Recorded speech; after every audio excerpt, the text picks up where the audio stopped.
The lonely guest Sophia Chen smoothed down her navy blue dress for what felt like the 100th time as she stepped through the grand entrance of the Rosemont Manor. The fabric was simple but elegant, purchased from a department store sale 3 weeks ago when she realized she had nothing appropriate for her best friend's wedding. The manor's marble floors gleamed under enormous crystal chandeliers, and everywhere she looked, guests in designer gowns and perfectly tailored suits mingled. With champagne glasses in hand, she clutched her small clutch purse tighter, feeling the familiar wave of invisibility wash over her. Rebecca had been her closest friend since college, but ever since Rebecca started dating Thomas Ashworth, their friendship had slowly drifted. Thomas came from old money, the kind of wealth that bought entire city blocks and vacation homes in 3 different countries. Rebecca had seamlessly transitioned into that world, while Sophia remained in her tiny apartment above the bakery, working as a bookkeeper for a small accounting firm. The wedding invitation had surprised her. After months of barely hearing from Rebecca except for occasional social media likes, receiving the elegant cream-colored card felt like a lifeline to their old friendship. But now, standing in this palace-like venue, Sophia wondered if she had made a mistake coming. Table assignments were displayed on an ornate golden easel near the ballroom entrance. Sophia found her name relegated to table 14, tucked in the far corner behind a massive floral arrangement, the table for distant acquaintances and obligatory invites. She recognized the diplomatic seating choice immediately as she made her way through the sea of guests. Conversations swirled around her about stock portfolios, European vacations, and charity galas. She smiled politely when people glanced her way but felt increasingly like an imposter at this fairy tale celebration. The ballroom itself was breathtaking. Hundreds of white roses and peonies created cascading arrangements on each table. Soft piano music drifted from the corner where a quartet played classical pieces. The head table, where Rebecca and Thomas would sit, was elevated on a small platform decorated with even more elaborate flowers and twinkling lights. Sophia found her assigned seat and was relieved to discover she was not entirely alone. An elderly couple, the Hendersons, were already seated and greeted her warmly. Mrs. Henderson wore a lovely lavender dress and had kind eyes behind wire-rimmed glasses. "You must be one of Rebecca's college friends," Mrs. Henderson said with a genuine smile.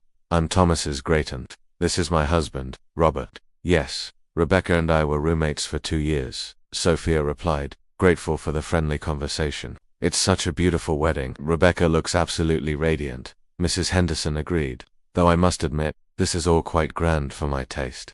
I remember when weddings were simpler affairs." The ceremony began shortly after, and Sophia found herself genuinely moved watching Rebecca walk down the aisle. Her friend looked stunning in a flowing silk gown with delicate lace details. Thomas waited at the altar with tears in his eyes, and for a moment, Sophia forgot about feeling out of place. She was simply happy to witness her friend's joy. During the ceremony, Sophia noticed a late arrival slip into a back row. Even from her distant seat, she could see he was tall and impeccably dressed in a charcoal gray suit. Something about his confident yet respectful demeanor caught her attention, but she quickly turned her focus back to the vows. Rebecca and Thomas exchanged heartfelt promises that brought tears to many eyes, including Sophia's. Despite their growing distance, she remembered all the late-night conversations they had shared about finding true love. Seeing Rebecca so happy filled her heart with warmth, even as it highlighted her own loneliness. After the ceremony, guests moved to the adjacent ballroom for cocktails while the wedding party took photos. Sophia found herself standing near the bar, nursing a glass of white wine and watching the animated conversations happening around her. She recognized a few faces from Rebecca's social media posts but did not know anyone well enough to join their circles. The Hendersons had been swept up by other elderly relatives, leaving Sophia to navigate the cocktail hour alone. She considered leaving early, making an excuse about not feeling well. But she had traveled 2 hours to be here, and did not want to hurt Rebecca's feelings. As dinner was announced, guests began moving toward their assigned tables. Sophia returned to table 14, hoping the meal would pass quickly so she could make a graceful exit during dancing. She was surprised when someone approached her table just as she was settling into her seat. "Excuse me," a warm, deep voice said. "I believe I'm supposed to be sitting here." Sophia looked up and felt her breath catch. The man standing beside her was the late arrival from the ceremony, and up close, he was even more striking. He had dark hair with just a touch of silver at the temples, intelligent green eyes, and a smile that seemed to light up his entire face. His suit was obviously expensive, but he wore it with the kind of casual confidence that suggested wealth was simply a fact of life, not something to be displayed. "Oh, of course," Sophia managed, gesturing to the empty chair beside her. "Please, sit down." "Gabriel Ashworth," he said, extending his hand as he settled into his seat. "Thomas's uncle." "And you are?" "Sophia Chen," she replied, shaking his hand, and trying to ignore the warmth that shot up her arm at the contact. "I'm a friend of Rebecca's from college." "Ah, the infamous college roommate," Gabriel said with a grin. "Rebecca has mentioned you many times. She said you were the one who kept her sane during finals week with your legendary coffee runs." Sophia was surprised and touched that Rebecca had spoken of her. She always was dramatic about exams. "I just happened to live closer to the good coffee shop," Gabriel laughed, a rich sound that made Sophia's heart skip. "Well, on behalf of the family, thank you for keeping our new daughter-in-law caffeinated and functional. We're quite fond of her." As the evening progressed, Sophia found herself completely enchanted by Gabriel's company. He was charming without being smooth, intelligent without being condescending, and genuinely interested in what she had to say. When she mentioned her work as a bookkeeper, he did not dismiss it as boring but instead asked thoughtful questions about the challenges of managing finances for small businesses. "Numbers tell stories," Gabriel said as they shared the chocolate wedding cake. "Every ledger entry represents someone's dreams, struggles, or victories. It's quite profound when you think about it."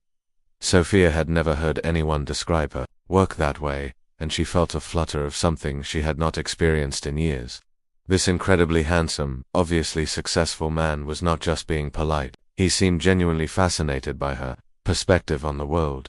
When the band began playing and couples started moving to the dance floor, Sophia expected Gabriel to excuse himself and find more exciting company. Instead, he turned to her with that devastating smile and extended his hand. "Would you honor me with a dance, Sophia Chen?" The mysterious stranger Sophia's heart hammered against her ribs as she placed her hand in Gabriel's. His palm was warm and surprisingly calloused for someone who clearly lived a life of luxury. As he led her onto the polished marble dance floor, she became acutely aware of every detail about him. The subtle scent of his cologne, the way his hand rested gently on her lower back, the confident grace with which he moved. "I should warn you," Sophia said, looking up into his green eyes. "I'm not much of a dancer. I might step on your feet." Gabriel's smile was reassuring. "Lucky for you, I have excellent reflexes. Besides, it's just swaying to music. Trust me." The band was playing a slow, romantic melody that seemed to wrap around them like silk. Gabriel guided her movements so naturally that Sophia forgot to be nervous about her lack of dancing skills. She felt weightless in his arms, as though she belonged exactly where she was. "You're full of surprises, Sophia Chen," Gabriel murmured, his breath warm against her ear. "Rebecca said you were shy, but I find you absolutely captivating." Sophia felt heat rise in her cheeks. Rebecca talks too much sometimes. In this case, she didn't talk nearly enough, Gabriel replied, spinning her gently and pulling her back close. "She mentioned you were brilliant with numbers and had a heart of gold, but she failed to mention how beautiful you are." Around them, other couples swayed to the music, but Sophia felt as though she and Gabriel existed in their own private bubble.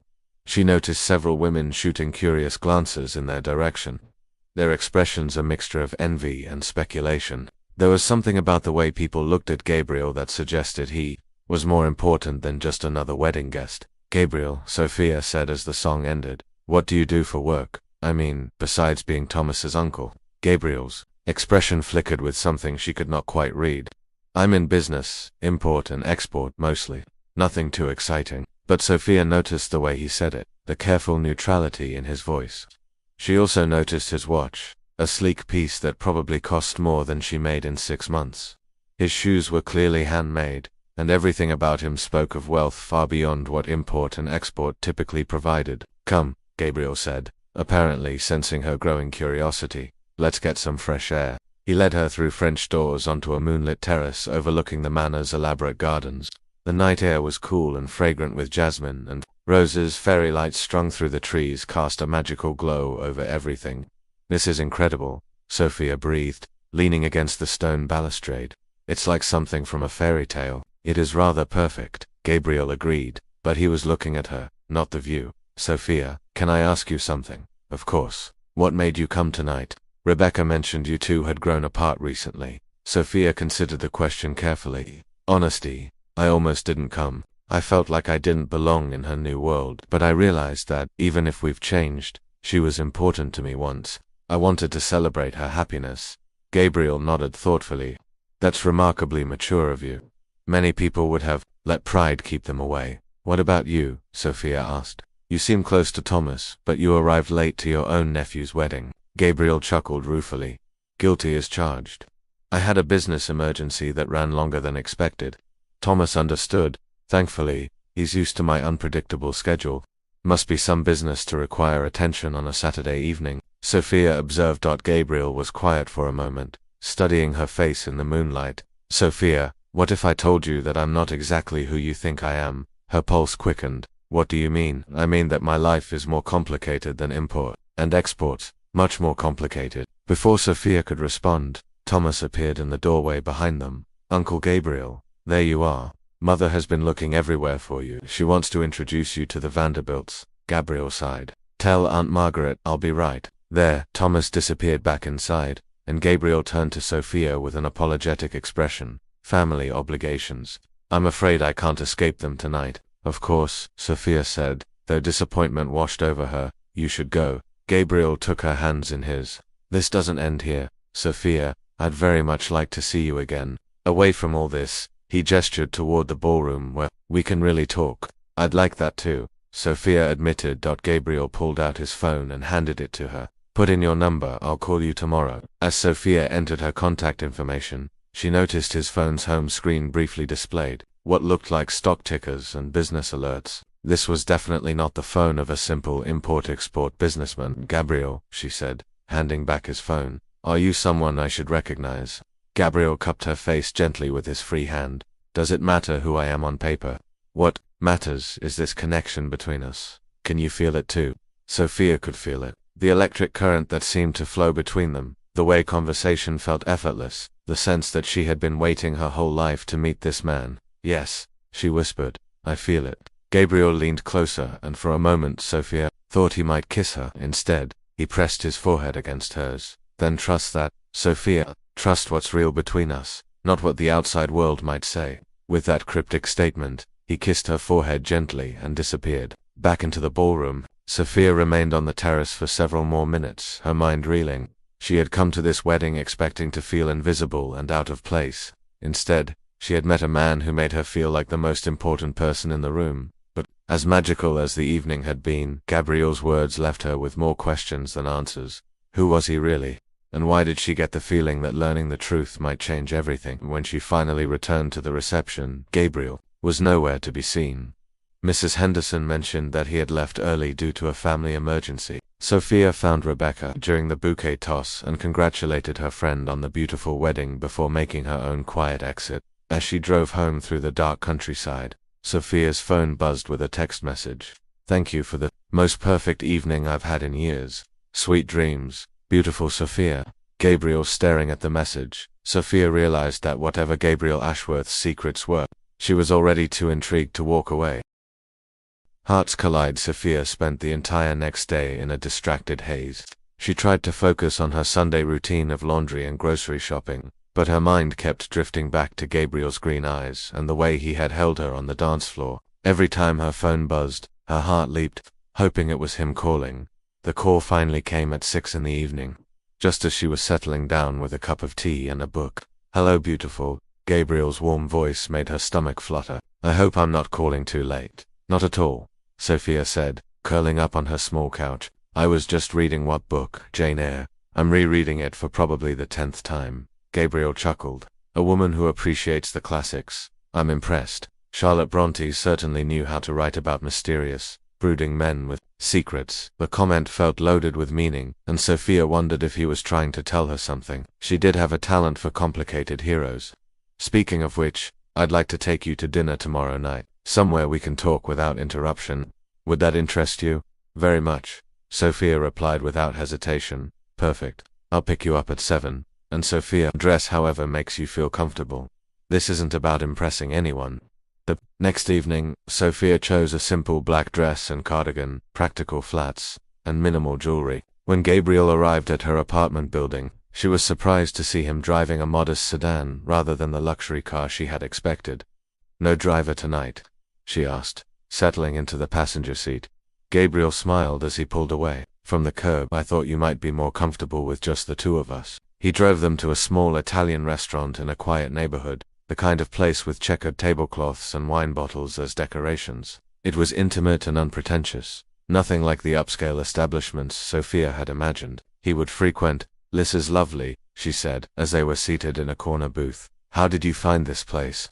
"I discovered it years ago when I was working late one night. The owner, Mrs. Romano, makes the best lasagna in the city. She treats everyone like family." As if summoned by his words, an elderly Italian woman appeared at their table with warm hugs for Gabriel and curious but welcoming smiles for Sophia. "Gabriel, mio caro, you bring us a beautiful girl finally," Mrs. Romano exclaimed. "She is too skinny. I bring you both my special dinner." "Yes, that would be perfect, Mrs. Romano, thank you." After she bustled away, Sophia looked at Gabriel with new eyes. "She really cares about you. The feeling is mutual.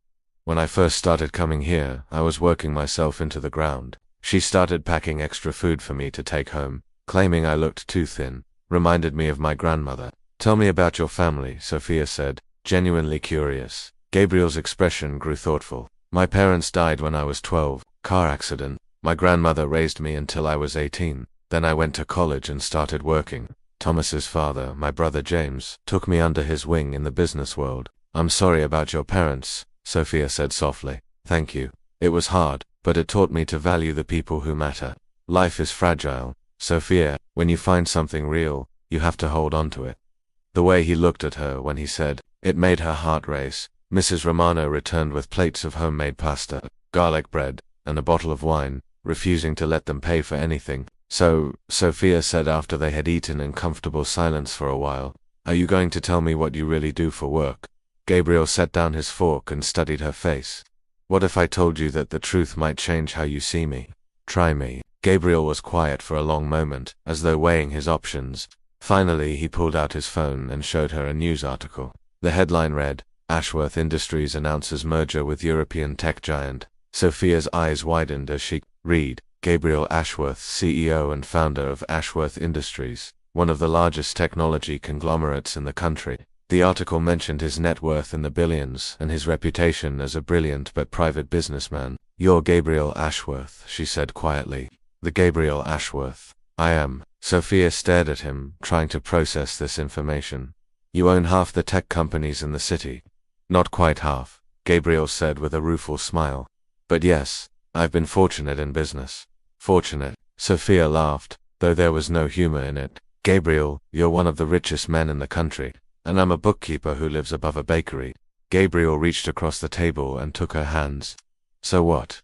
None of that changes what I felt when I was dancing with you. Doesn't change the way you make me laugh or how comfortable I feel talking to you. But it changes everything else," Sophia said, pulling her hands away. "Your world, your life, the expectations people have of you. I saw how people looked at you at the wedding. I don't belong in that world." "What if I don't want that world, either?" Gabriel asked earnestly. "What if I'm tired of people only seeing dollar signs when they look at me? What if I want to be with someone who likes me for who I am, not what I own?" Sophia felt tears prick her eyes. "Gabriel, be realistic. You have responsibilities, a public image to maintain. What would people say if they saw you with someone like me?" "I don't care what people say," Gabriel said firmly. "Sophia, look at me." Reluctantly, she met his eyes. "I have spent the last 15 years building an empire, making money, acquiring companies, and I've been miserable. Successful, but miserable. Then I met you, and for the first time in years, I remembered what it felt like to be happy. Don't you think that's worth more than what some society columnists might write?" "I don't know," Sophia whispered. "This is all so overwhelming." Gabriel signaled for the check, his expression gentle but determined. "Come with me, I want to show you something." He drove them to the top of a hill overlooking the city. The lights below twinkled like stars, and the view was breathtaking. They sat on a bench in the small parking area, the night air cool around them. "When I was building my first company," Gabriel said, "I used to come here when I felt overwhelmed. I'd look at all those lights and remember that each one represented someone's life, someone's dreams. It helped me keep perspective." "It's beautiful," Sophia said. "So are you," Gabriel replied, turning to face her. "Sophia, I know this is complicated. I know my life comes with challenges that most people never have to deal with. But I also know that what I feel for you is real, more real than anything I've ever experienced. He cupped her face gently. Give us a chance. Give me a chance to show you that underneath all the business suits and board meetings, I'm just a man who's falling in love with an extraordinary woman. Before Sophia could respond, Gabriel leaned in and kissed her. It was soft and tender at first, then deeper, as she melted into his arms. When they finally broke apart, Sophia's resolve had completely crumbled. Okay, she whispered against his lips. But you have to promise me something. Anything. Promise me that when this gets difficult, and it will get difficult, you'll be honest with me. No more secrets. Gabriel smiled and kissed her again. I promise, Sophia Chen. No more secrets.